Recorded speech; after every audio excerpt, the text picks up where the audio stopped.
What is up, guys? Welcome to the Undeniable Mentality podcast, where we seek out wisdom and empowerment spiritually, physically, and mentally in order to share and bring truth to others. Today, I'm joined by my good friend Taylor Duncan, who's the COO of the prestigious Nxt Level, a recruiting firm here in Brentwood, Tennessee. Taylor? Yes. How you doing, brother? Awesome. Glad Cool. to be here. Glad to have you, It's my man. office, so. We are in Taylor's office today. He was gracious enough to allow us to host in here today, and this is going to be the first of many great podcasts, isn't it, buddy? Yes, many. Just kind of to start, Taylor, I mean, why don't you talk a little bit about Nxt Level, and what you guys are doing here? I mean, you guys have served us for 2-3 years now, helping us recruit, civil engineers to Alliance. They've done an excellent job, but, tell us a little bit about Nxt Level, man, and the fact that it's awesome. It is awesome. We pride ourselves on being really more of a headhunting agency than anything else, which is, I think, why it's been such a good fit with you at Alliance.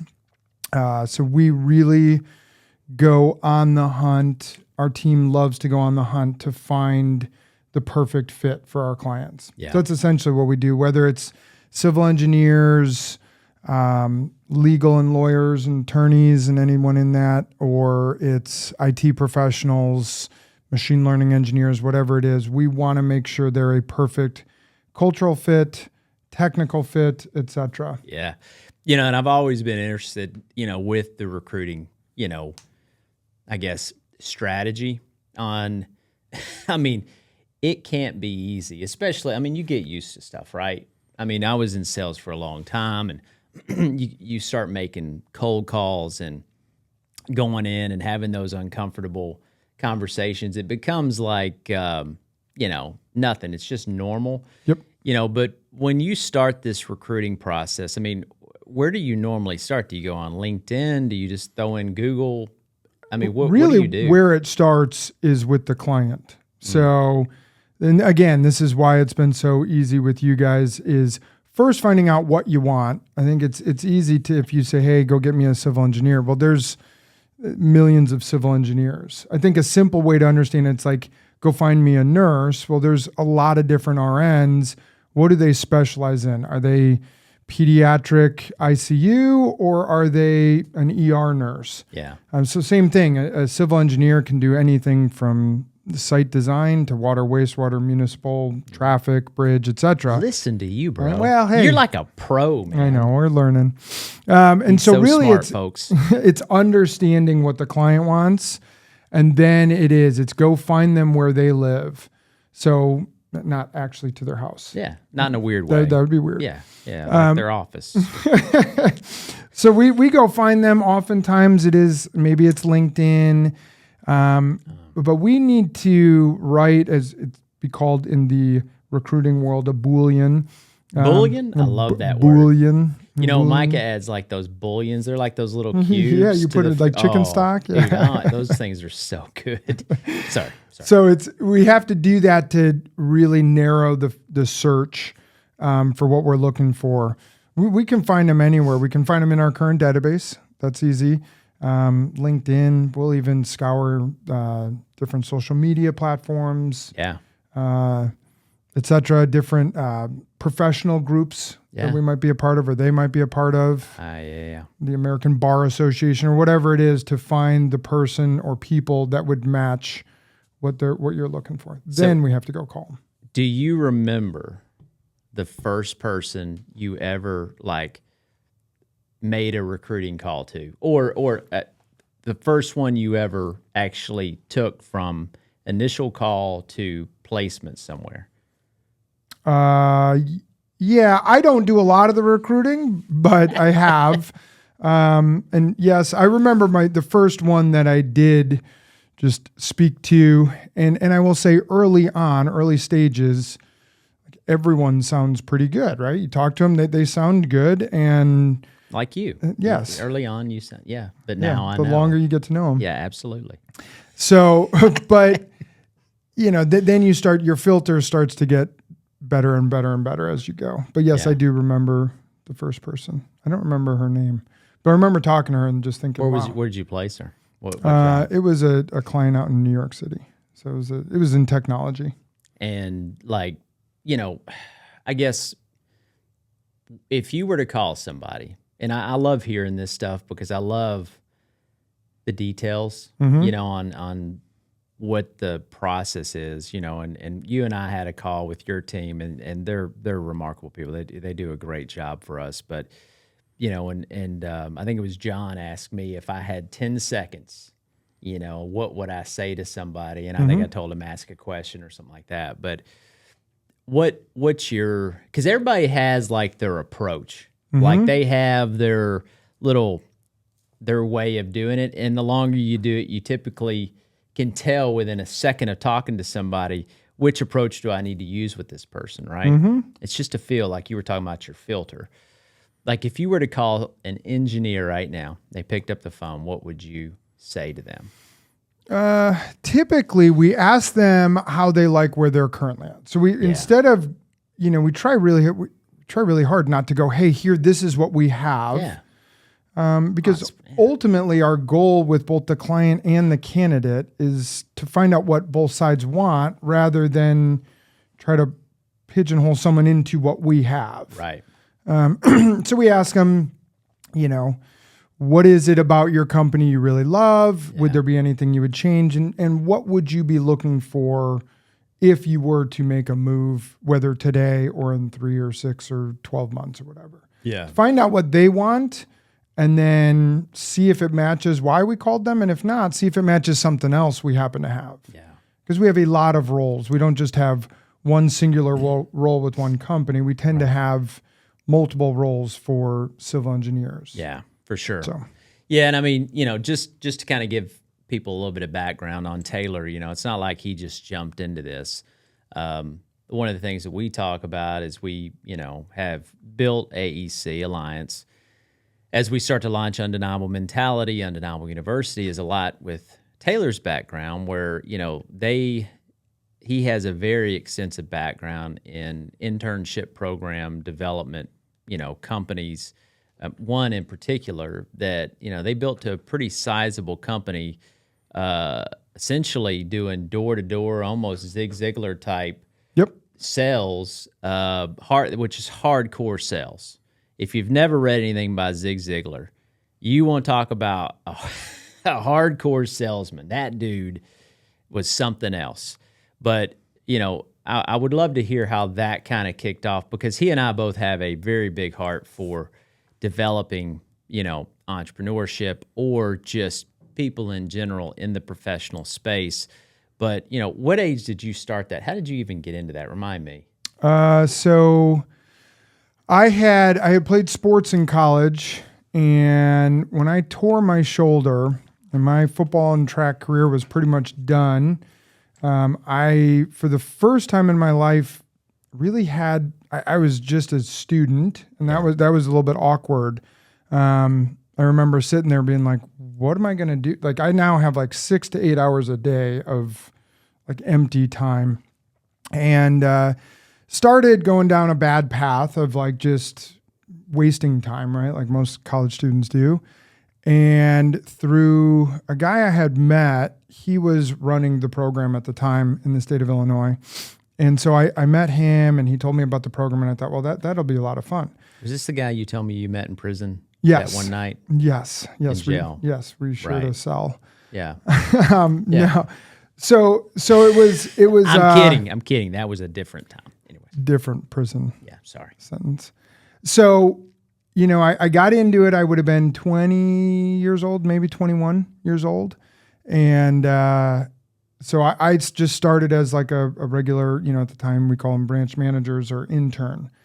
And really in a lot of ways fell in love with what it was doing for me. Just my first chance at doing sales and, hiring an employee and managing a job site and everything else. And it's freaking hard, folks. It was. And it wasn't what I had set out to do in my life. I had never planned on doing that specific type of job. I was a finance student, but I really enjoyed just learning all of the different aspects of a business. ended up going through the company, and then I bought it when I graduated, and then expanded it, and I guess eventually lasted 20 years before I sold. So I was there for 20 years. Probably worked with anywhere from, I don't know, this is a rough estimate, 20,000, maybe 30,000 students from everywhere from New York to British Columbia, Wisconsin, Indiana, Kansas, Colorado, Washington State, you name it. Right. So at every kind of university, private, public, big, small. Yeah.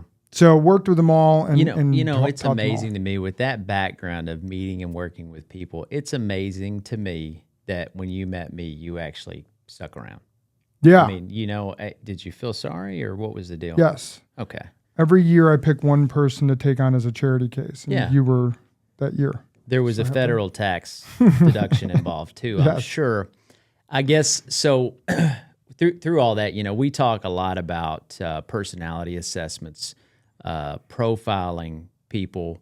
And, I guess I would love to hear your input, as a guy who has spent over 20 years in specifically recruiting, working with people from college all the way up to, you name it, retirement age, trying to get them recruited or trying to get them placed or trying to figure out what they want. What are some of the key elements that you found with people as far as when they're going to be or work, in a certain position or whatever, well, if that makes sense. And I'd say let's go with the top 3 or 4. And you and I have talked about this quite a bit, and because you've done it for so long, there's probably 20. Yeah. So, well, I like to, at least from my perspective, I also like to almost take a step back and try to understand and watch to learn what is going to make someone successful and what is not. Yeah. I think that's from sports. You maybe the same way. You start to recognize the data that's involved in what makes an athlete great. Yeah. I remember reading an article about Lance Armstrong, and we now know what makes him great. I believe they call them oil changes. But a lot of what made him great was everything from the length of his upper, thigh to his size of lung to et cetera. These were things that made him even better than just someone who worked really hard. And you start like a blueprint. Like a blueprint, exactly, yes. for success. So I took my first ever DISC assessment when I went to my very first ever training class. And real quick, just so before you dive into that, on the DISC assessment, if you have not heard of a DISC assessment, it's kind of the original personality assessment. DISC, D stands for driver, I stands for influencer, S is steady, and C is cognitive. So, for instance, D, driver, how driven are they naturally? I, influencer, how extroverted are they? I'm not extroverted. I'm kidding. My I's almost off the charts. He has a high I as well. S is steady, like how steady are they naturally going to be? I'm not a naturally steady person. You're probably more steady than I am. Mm-hmm. And then C, cognitive is... I am not. I love it. Own it. C is, the cognitive stands for analytical. People in the engineering space are highly analytical. They enjoy getting into the numbers and the details. I don't. I'm not a atypical engineer. Just want to kind of, because a lot of people don't understand it. And it goes to part of the problem of what we're doing a lot of this stuff and talking about a lot of this stuff for. Yeah, I think a lot of people aren't aware of who they are. Yeah. And how that makes them who they are and how to, in some ways, adjust who they are a little bit. Mm-hmm. You're not going to be able to adjust it dramatically, but you can adjust things. You can make up for certain deficiencies. I am incredibly low on S. And every test have been since I was 20 and took that test the first time. Well, and to that point, you talked about it, blueprint, right? I think physically there's a blueprint to our makeup, and that's the same for mentally. And I think where a lot of people, what they're missing is figuring out who they are, owning it, and being good with where they are, because no matter how you're wired, how you're made, you can find something you're exceptional at. And then once you know who you are, you become aware of your weaknesses, which we all have. I have a ton of them. You do have a ton of them. That's exactly. You don't even want to know about his, weaknesses. because his are scary. None. Okay. None. Anyways, It's called perfection. That's where I score on that DISC assessment. That's the P, perfection. I forgot about that. That was the DISC P, right? Or PDISC. I forgot about that. They had a different one for you. But but once you're aware of your weaknesses, the Greeks, they called it the rider and the horse, right? We all have an emotional side to us, which is the horse. It's a powerful animal, strong. And then your rider is your self-awareness. And if you can become aware of both and the weaknesses and the good with both, then you can train your horse, your emotions, to go where they need to go. You can pull them back. I have extremely high emotions. So it takes a lot for me as, an owner with our people, and they're typically steady, analytical people, to pull the emotions back so that I can communicate with people the way that they need to be or hear it communicated to. Because we all have different love languages and communication styles. But I didn't want to get too off subject on that. But you'd kind of started to dive into the DISC assessment and what these kind of things that you look for in the blueprint of people. Well, I think in a lot of ways it comes down to, do you know who you are and what you're built for, what you're not built for? Like you said, you're not built to be a strict engineer. That's something that will, in a lot of ways, frustrate you. Drains me. It drains you. You'll probably frustrate people who are expecting you to just do that design every day. That's stuff that doesn't feel normal for you. I would likely be similar, and I have a finance background. Right. A lot of people in finance, you can do multiple things inside of finance, but a lot of people in finance would be high C's because they have to have accuracy. Yeah. And that would be something that I can do a little bit of, but I think if I did it a lot, I would probably get drained or frustrated. Well, and I think the key element with that too, and this is going into the details of it, but if you have a high drive, a high D, then that means that you are very driven to succeed. So you're going to have the propensity to be more willing to do the things that are uncomfortable, like design, in order to get that achievement you're looking for, than somebody like Micah. My wife, she's a 92 out of 100 on the steady scale. If she doesn't like something, she doesn't do it. She is, and I love my wife, she's a wonderful person, but she is stubborn as a mule. And the hard part about her is because she's so steady and kind of more duck on the pond, she's a quiet stubborn. When I'm going to be, know when I'm stubborn. You make it clear. That I do, unfortunately. But, to your point on that, you and I have a higher driver personality. So doing the analytical stuff, while it's uncomfortable, we will do it in order to get that success. Yeah. Yep. So I think you got to be self-aware. You have to understand who you are, who you aren't. And in a lot of ways, then, how you're going to develop and mold yourself as you grow. I think experience is an important part of it all too. Is that more in line with like emotional quotient too? Your with the EQ? experience? Yeah. It is. Again, I just, my thought process, when I looked at the 20,000 students, and over time as we worked with them, we started to recognize who would be more successful than others. Yeah. Some of it was personality trait, but it started to become more than just who they were. It was what they've done as well. Yeah. And how they've been molded as they've grown. And then obviously our goal was to continue to mold them before they went on. I mean, I had people that I worked with and mentored who have gone on to be patent attorneys, the chief medical officer at a large hospital system. So he was a doctor and went to med school.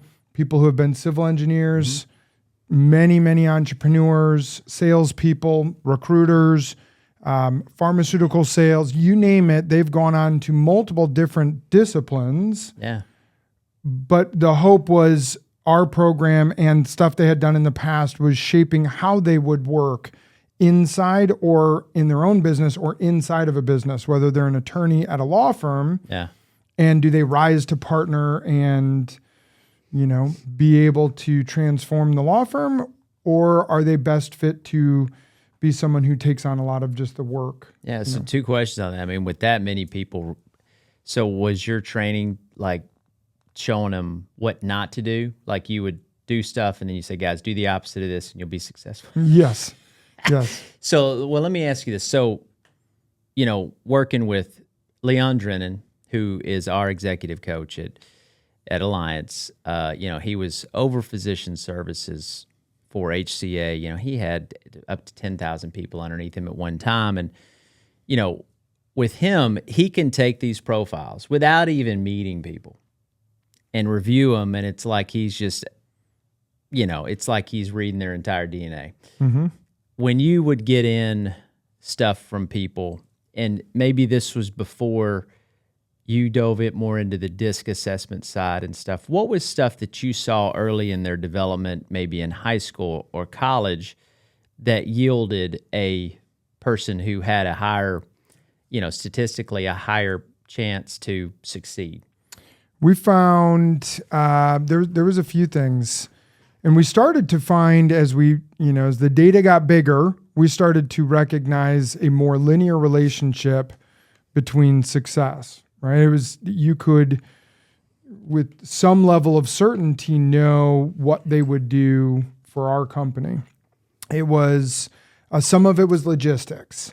So I think in a lot of ways we try to fit square pegs into round holes, but the logistics did matter. For us at the time, it was ability and access to a vehicle was really important. We could find really good people, but if they didn't have that, they weren't going to be as successful. So there was a logistics component that was going to make them successful. Yeah.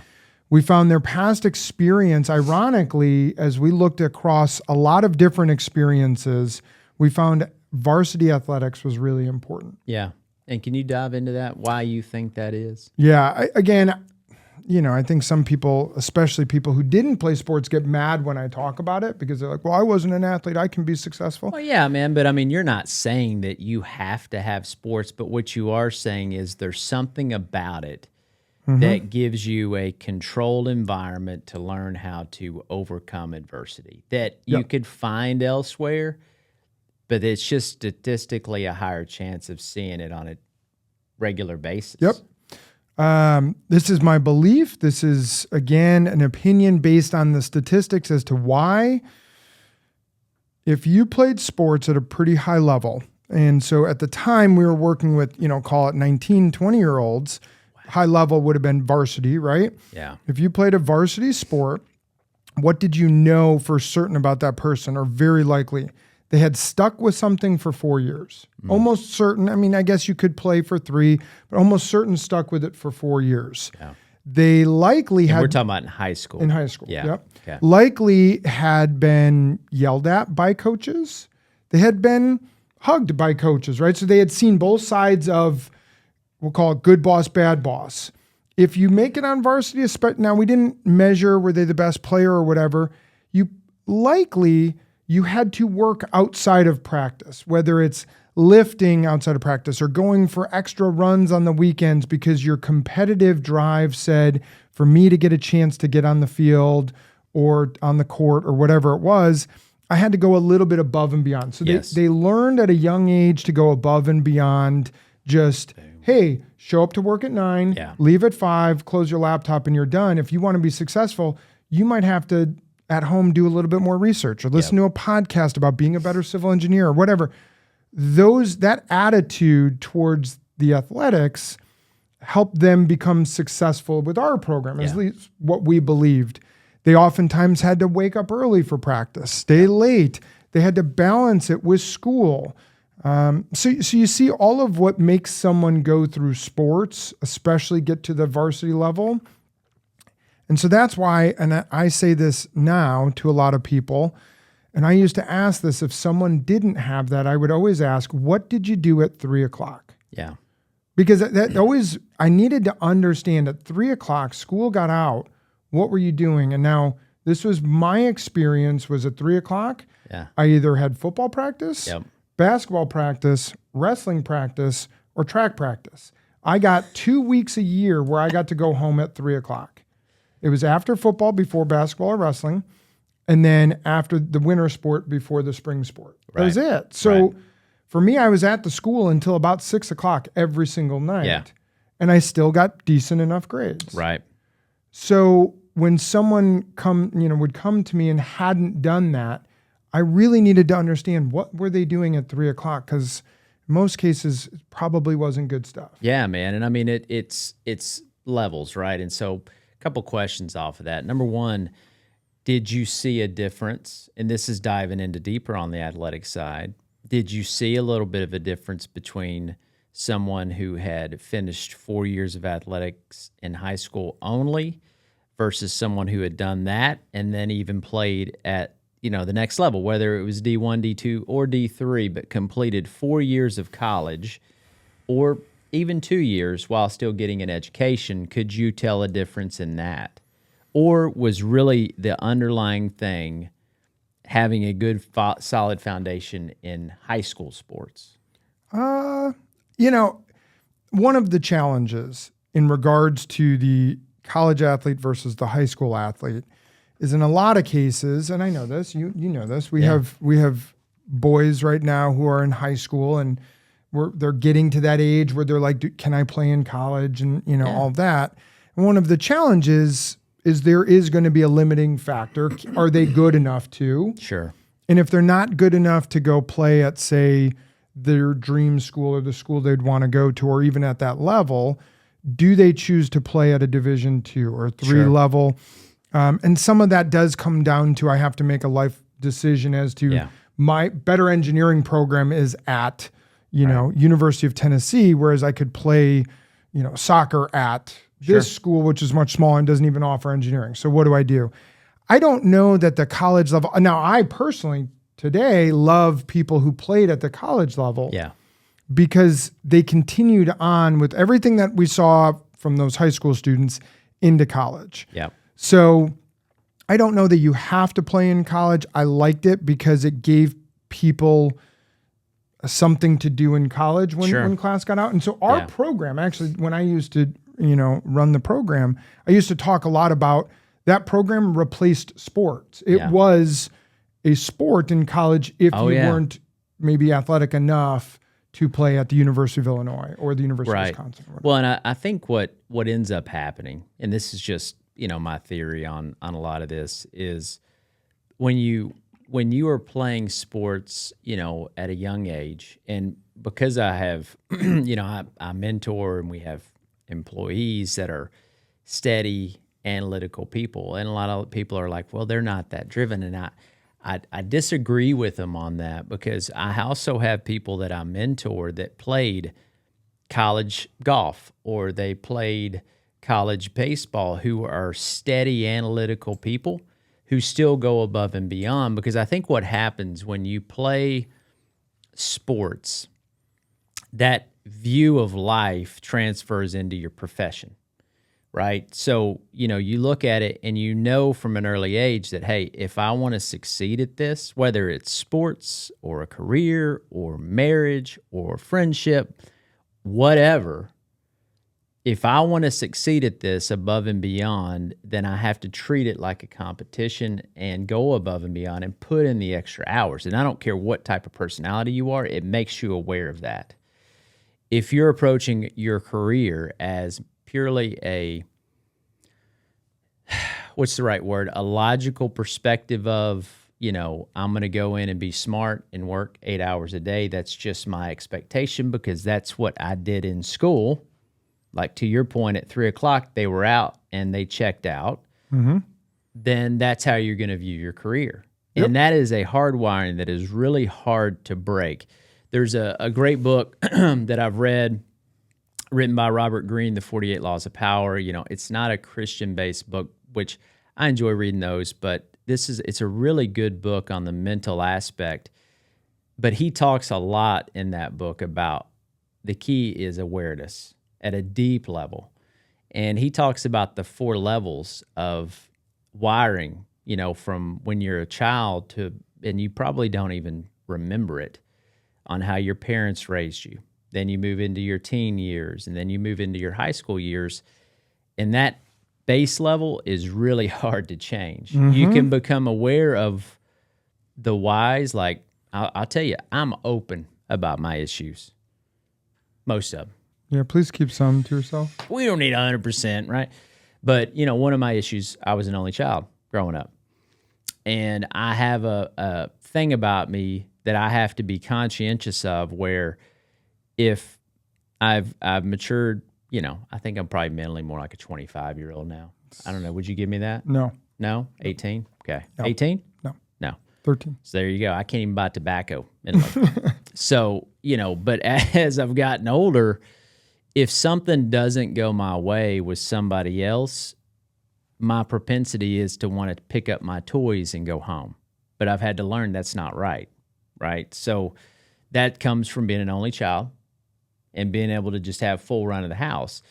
That's hardwiring that I will never change, but I can become aware of so that it doesn't impact my relationships. And so as a young man or woman growing up, if you're hardwiring playing sports, and we're not talking about being some successful athlete here, right? To your point earlier about the blueprint. Some people just don't have the blueprint. But, another example, our youngest son, Andrew, he's an athletic kid, but he didn't like baseball. He didn't like football. He didn't like basketball. It's not his style. And, but what he did like was breakdancing. And he loves golf. And we were okay with that. We didn't try to pigeonhole him into, well, you need to play this because this is all I understand. We took him to breakdancing class, and this kid, he's good at it, and he loves it. Being in sports doesn't have to be the big three, and you don't have to be exceptional at it. The whole principle behind sports is to learn how to compete, at a high level. Now, you can learn the same thing with getting into spelling bees and stuff like that. That's my question is, again, I've said this, and people will get upset with me and go, well, I don't like sports, or I'm not athletic. Yep. And so what do you do if you're not athletic? So how do you overcome, because again, that's not fair to go, again, my body was born to be a football player. I was naturally really much bigger. Your mind too, your head. Correct. Very hard-headed. But, not everyone's like that. There are people who are small, or they're not a good dancer, Sure. and they'd love to do dance or cheer or whatever it is, but they're not good at it. Sure. So what do you do with those folks? How would you, to me, let's say one of your kids is in that world. What do you do? Well, you know where I'm going to go with this. I mean, we talk about this with our companies, Undeniable Mentality, Undeniable University, Alliance, all that stuff. You want to be, we don't even say balance. That's incorrect. We want to have harmony in our life. In order for the brain to work correctly, our body has to work correctly, which is another avenue we could go down. So even if you're not athletic, you still need to stay in fitness. It's one of the things that public schools have really messed up, because they're not giving these kids the ability to get their energy out. And, that was one of the reasons why we've decided, with the kids to move them into private school. Number one, because, dude, they work out on a daily basis. They lift weights. And even if you're not athletic, you can lift weights and get yourself in shape, which is why with Alliance, we definitely we pay for our people to get workouts, but, we encourage it. We encourage nutritional planning and all this stuff. So, anybody can run long distance. You can make a team, but even if, let's say you're in a scenario where you're at a high school where the coaches or the program that you're wanting to get involved in is terrible. Maybe they don't want you on the team. They don't think you're good enough to be on the team. You can get into travel sports. There's so many different opportunities, right? Heck, you can do like we did, which we moved schools. But to your point, no, I don't think you need those tools. I do think you need to stay physically active, But no, I don't think you have to do them to learn how to compete, because you can learn how to compete on your ACT score, your SAT scores. I mean, going into spelling bee competitions. Heck, you can get into robotic competitions now. Robotics, building these machines and fighting them, which with AI nowadays is kind of scary. But I see the one thing we saw that, and we tried to understand extracurriculars, and we still found that sports was a big determiner. And so you make a good point. This is why I do like there are programs like track and field that pretty much that they're typically non-cut sports.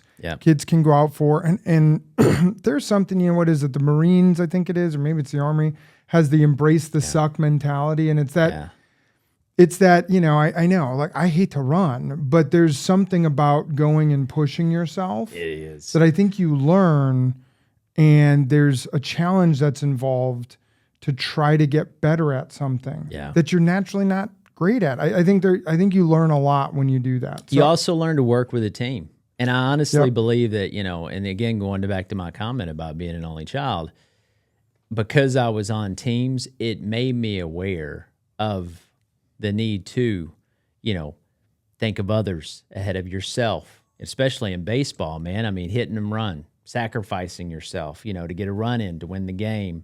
The team sport aspect of it is another part where if you're just on your own, you're out of school at 3 o'clock going to play video games, and then all of a sudden you're supposed to be in a work environment with a team, that's going to be a hard thing to develop when you're coming out of college at 22, 23 years old, if you don't have some experience with it. You want to wrap up? Yeah. Ultimately, like when you look at all we've talked about, what are your takeaways when you think of working with people through undeniable mentality and everything else? Yeah. Well, I think bottom line with undeniable mentality, that's the open of the funnel to get people to Undeniable University. And so with undeniable mentality, what we're really focusing on, and we'll be launching a lot of stuff over the next 9 months, not necessarily all at one time, but essentially helping equip parents and then their children when they get to the right age, the ability to understand themselves better and be aware of, look, this is how I'm wired, this is how my son or daughter is wired, all the way down to elementary school. Now, that's not going to be as much for the kids, although, I think it's always good to talk with your children about how their thought processes are, and how they're going to typically see the world.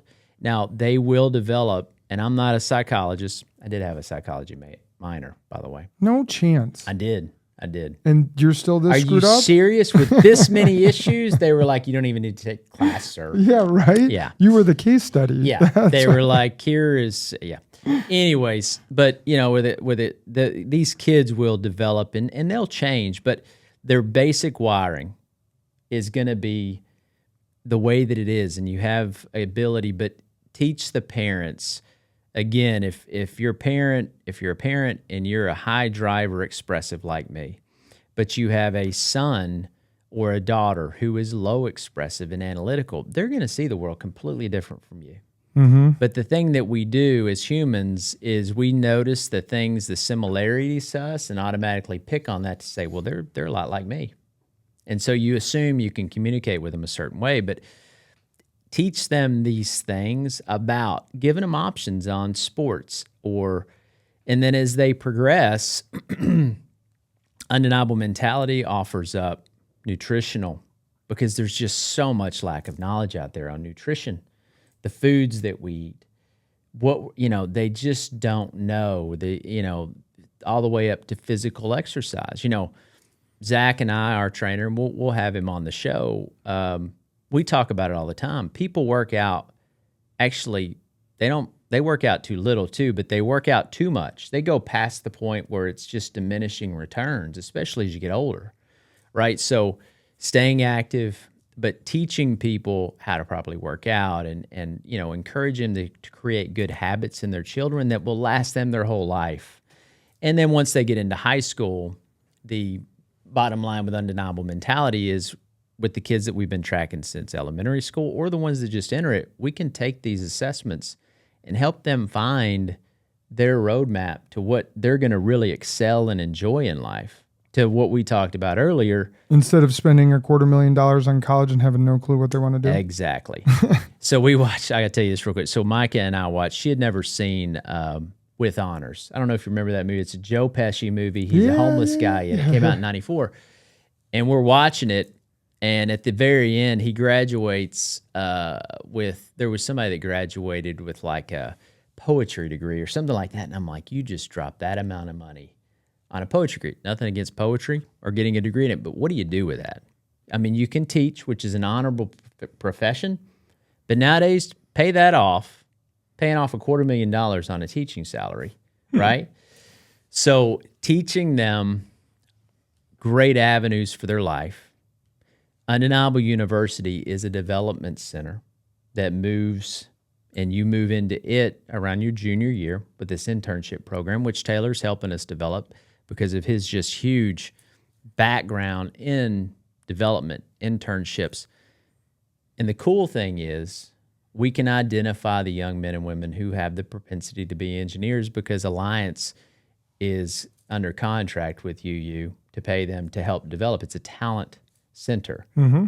You know, and then as other companies come on and hire UU, whether it's sales or, you know, what else you have, accounting. I mean, there's just a ton of different options. We can start identifying these kids. And the cool thing about UU is it's nonprofit. So we can do scholarships in college. One of my favorites, man. What do you think about the Shake and Bake scholarship? I think everybody will be gunning for that one. Okay. Sir, it's 50 cents. I don't care. That's the Shake and Bake scholarship. I got to have that. Do they get the outfit that they wear, the racing suit? They get a picture of Ricky Bobby and what was his guy's name? I don't remember. I can't think of it either. Talladega Nights? Talladega Nights, where they're like Shake and Bake. But they'll get a life-size poster, and in time, maybe they get to meet Will Ferrell. That would be cool. Can we get John C. Reilly? It was John C. Reilly and Will Ferrell. We need to get them on the podcast. Yeah, done. Okay. It's only a matter of time. So, anyways, man, it's been a pleasure. Thank you for being on today. Guys, Taylor's going to be on a lot with us because he's going to be instrumental in what we're doing. And really our goal is to change just not the area that we're in, but start impacting lives all across this country. I feel like that's the dream that's in my heart. It started with an engineering firm, and, you know, we met through sports, travel baseball, through travel baseball, and we're just going to continue on and rock and roll. So shake and bake, baby. Shake and bake. Have a blessed week. Thank you for joining.